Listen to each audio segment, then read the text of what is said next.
What's up, YouTube? Happy Friday. I am feeling very sensitive today. I don't even know if sensitive would be the word. I'm like in my feels, but it's because I am moving through my negative attachment styles and learning to not be so anxious. I started out the morning with a beautiful breath work. I'm doing all the things, but the work is still hard. And when you do it, when you really do the work, it's painful. Just like going to the gym. Like, if it's not hurting, it's not working. Because what happens is we bring up these old wounds and we have to acknowledge them and feel them and move through them, right? So what I've been noticing is as I acknowledge my anxious attachment style, I can't even speak, is my habits, right? And so one of the things that I am very much working on is that the anxiously attached people have a tendency to, when something upsets them, they don't talk about it. And it's so funny because yesterday I was in a cafe and I hear this guy telling, like an older man telling this, he wasn't even that much older. He was like, I'm talking to my little friend. Like, y'all are not that much age difference, but he was on his big man horse and feeling like he knew a lot of things. So he was advising this younger gentleman. And he was telling him that, like, I'm anxiously attached. So what I do is I just shut up and I filter the feelings, or I funnel, like, shove down the feelings, and I tell myself, dude, all you have to do is sleep with your girl, make money, and get to America. And I'm thinking, this is like the actual worst thing you can do if you're anxiously attached. Like, that is just feeding the fire with, like, fuel. And so I turned to him and was like, I think you maybe want to reassess that. Not to, like, budge in or whatever, but no, he was like, I think you might want to mind your own business, and just, like, went off. And I was like, are you feeling triggered? And it was quite an experience. But that being said, the reason I know that and was listening to him and it means anything to me is because I'm anxiously attached. And one of my parents is anxiously attached. And I know that the way that they cope with things is by not talking about it and getting upset and then just bottling it up and then just pretending it's all gone instead of actually dealing with it. And so for me, I notice it happening on a very small scale. And so I'm trying to start really, like, hitting the nail on the head or ripping the Band-Aid off with those. When the little tiny things come up and it happens. So for example, if I ask someone, first of all, I don't ask for a lot of things. I have a really hard time asking for anything. When my previous relationship, you could ask him. I didn't ask for much because I don't like getting given something I have to ask for, because then I don't feel like you really wanted to give it to me, which is also another anxiously attached thing. And it's not healthy because no one can know what you need if you don't tell them. So when I ask, hey, can I see you? Or can we hang out? Or can you call me? Or can you FaceTime me? And it doesn't happen, I don't have the cojones to be like, hey, that hurt my feelings. Like, it makes me feel very weak. It makes me feel very small. It makes me feel ashamed. And it makes me feel like I shouldn't have to, and if you cared, you would.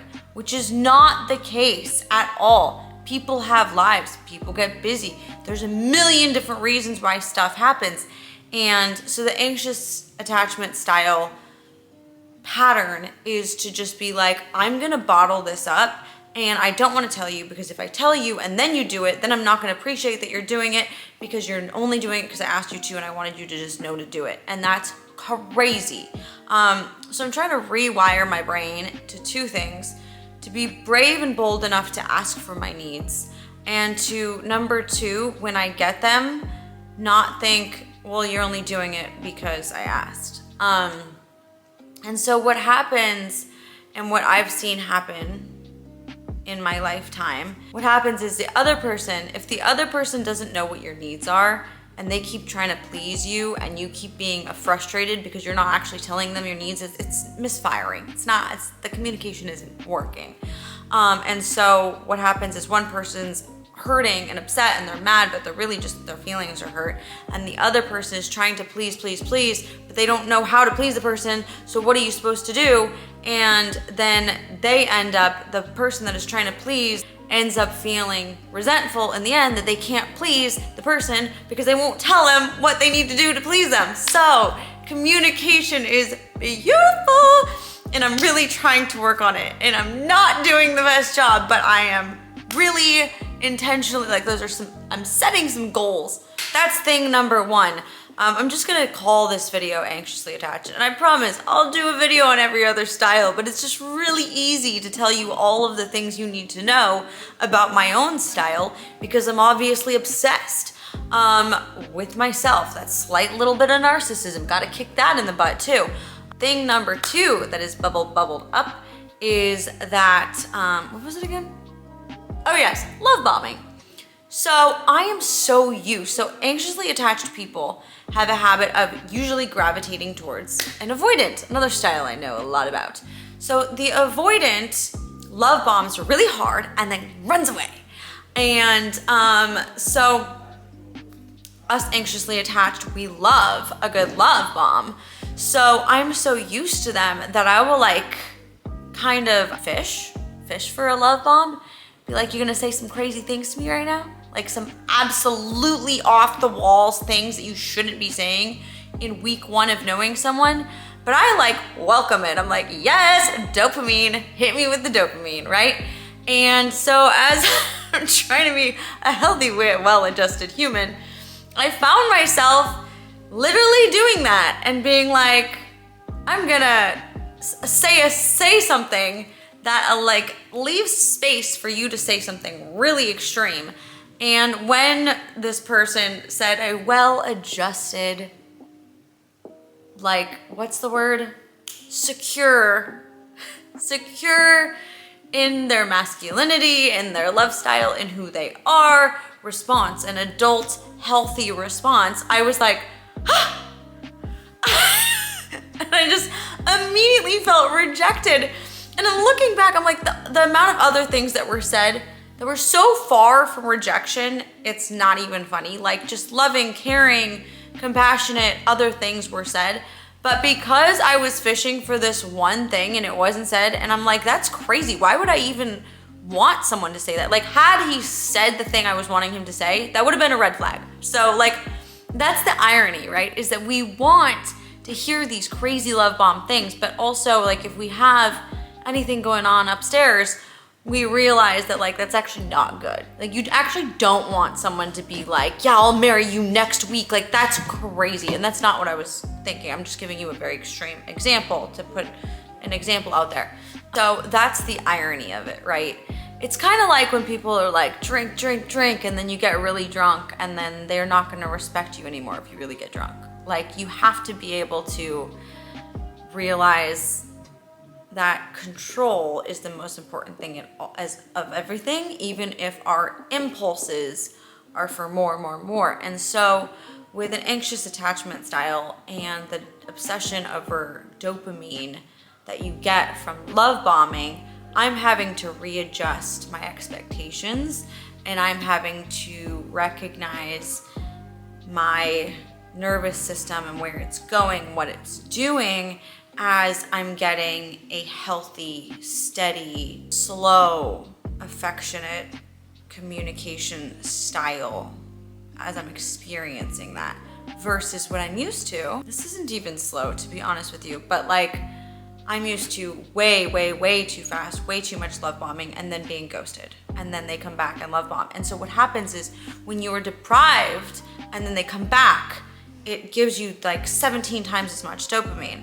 So that's why this perpetual toxic cycle between an avoidant and an anxiously attached person is one of the most dangerous and the worst love styles and gets you into these habits. I thought for sure in my last relationship that there was something that I just learned because it was so healthy, but I will let you know from human to human these love styles, these attachments, these childhood traumas, the way that we think, the way that we operate, it doesn't just, I don't want to say change overnight because it's been longer than overnight, but like there's always going to be growing to do. I was single for so long and I was like, I think I'm healed.